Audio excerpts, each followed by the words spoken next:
একদম গ্রাম্য একটা পরিবেশে চলে এসেছি, নিরিবিলি। দুজনে মিলে বেরিয়ে পড়েছি। একদম বাড়িতে, রোজই তো বাড়িতে ডাইনিং টেবিলে বসে খাবার খাই, কিন্তু আজকে একদম ইচ্ছে করলো একটু অন্য জায়গায় গিয়ে, একটা গ্রাম্য পরিবেশে গিয়ে দুজনে মিলে খাবার খাবো বলে বেরিয়ে পড়েছি। ভীষণ সুন্দর, সত্যি এত ঠান্ডা, নিরিবিলি একদম পরিবেশ। দূর দূর থেকেও কোনো লোকজন নেই, শুধু গাছ। এই যে আমার হাজব্যান্ড এখন খাবার প্রিপারেশান নিচ্ছে। মাংস ভাত রান্না করেছি, তাই নিয়ে এসেছি। মানে নতুনত্ব, ডাইনিং রুমে খাওয়ার থেকে এরকম খেতে কীরকম লাগে।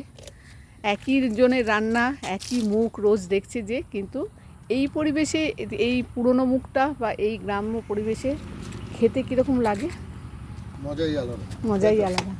এরকম করে আমরা প্লেট নিয়ে এসেছি খাবারে। মেনু অবশ্য একদম সাধারণ মাংস ভাত, কারণ আর অন্য কিছু আর ভালো লাগবে না। কষা মাংস, কষা মাংস, বেশি কষা মাংস একদম সকালবেলা রান্না করে দুজন মিলে বেরিয়ে পড়েছি। দেশি মুরগি মাংস, কীরকম অদ্ভুত না? আরে বাবা, কেউ এসে যে তাড়া করে। এই যে ভাত বাড়ছে।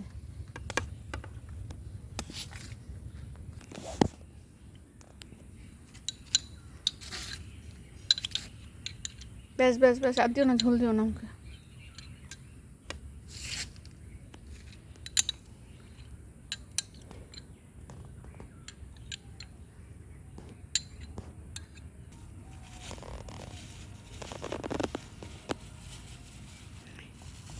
বেরিয়ে পড়বেন এরকম করে আপনারাও, যখন ঘরের মধ্যে একঘেয়েমি লাগবে, একদম অন্যরকম পরিবেশে গিয়ে খাওয়া দাওয়া কেমন লাগে।